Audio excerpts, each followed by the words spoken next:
부산 삼복도로변의 아미동 비성마을. 6.25 전쟁 당시 갈 곳 없던 피난민들이 모여들면서 형성된 산동네입니다. 일제강점기 일본인들의 공동묘지가 있던 곳에 형성된 비성마을은 우리의 아픈 역사와 문화를 지니고 있습니다. 1949년 12월에 실제 부산의 인구는 한 47만 명 조금 넘는 그런 수준이었어요. 그런데 1년 후에 1951년 1.4 후퇴 이후 2월 달에 인구 조사를 해봤더니 84만 4천 명, 거의 2배로 늘어난 거예요. 집을 지을 자재조차 구하기 힘든 시절, 묘지 상석이나 비석으로 옹벽을 세우고 주춧돌 삼아 집을 지어 살았고 마을 곳곳에 흔적들이 고스란히 남아 있습니다. 배고파서 죽는 게 더 무섭다라고 말씀을 하십니다. 이 말 들으시면 무덤에 집 짓는 게 뭐가 대수였겠습니까? 지을 수 있죠. 네. 빨리 짓고 여기 정착해서 돈 벌러 나가야죠. 지금 전쟁인데 먹고 살아야 되지 않습니까?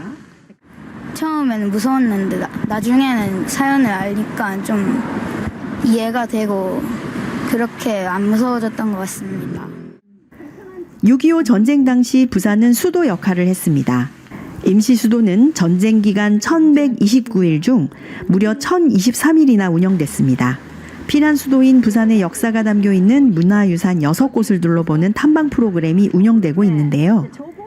부산시 문화관광해설사의 전문 해설은 전쟁의 아픔 속에서도 이를 극복하고자 했던 우리 국민들의 모습을 더욱 생생하게 느낄 수 있게 합니다. 자기 고향에 가지 못한 어떤 영혼으로서 여기 머물러 있는 것도 좀 자기 처지랑 좀 비슷하다, 이런 생각들을 좀 하게 되면서 약간의 애잔한 마음을 가지면서 물 한 잔을 떠놀기도 하고.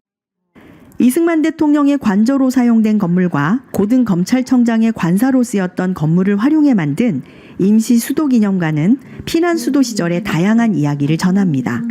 임시 수도 정부청사로 쓰였던 동아대 석당박물관과 일제강점기 동양척식주식회사와 해방 후 미국문화원으로 쓰여졌던 부산 근현대 역사관은 부산을 대표하는 근대식 건축물로 우리나라 근현대의 역사를 담고 있습니다.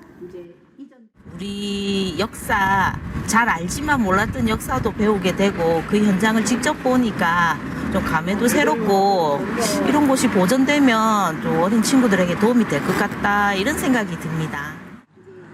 전쟁 당시 피난 온 한 부부가 헌책을 팔기 시작하면서 그 역사가 시작된 보수동 책방 골목은 공부하고 싶어도 책을 구하지 못했던 피난민들에게 큰 사랑을 받던 곳으로 지금은 추억과 문화가 공존하는 명소로 관광객들의 발길을 불러 모으고 있습니다.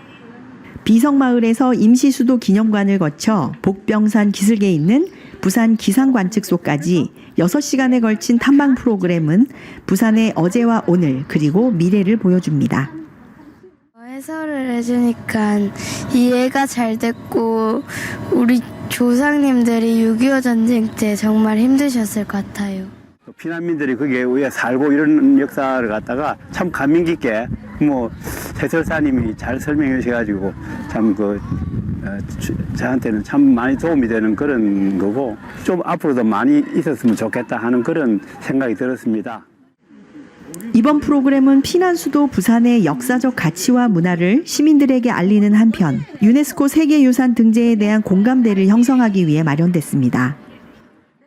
전쟁 당시 부산이 피난 수도로서 중요한 역할을 했는데요. 무려 1023일 동안 임시정부 역할을 임시수도 역할을 했습니다.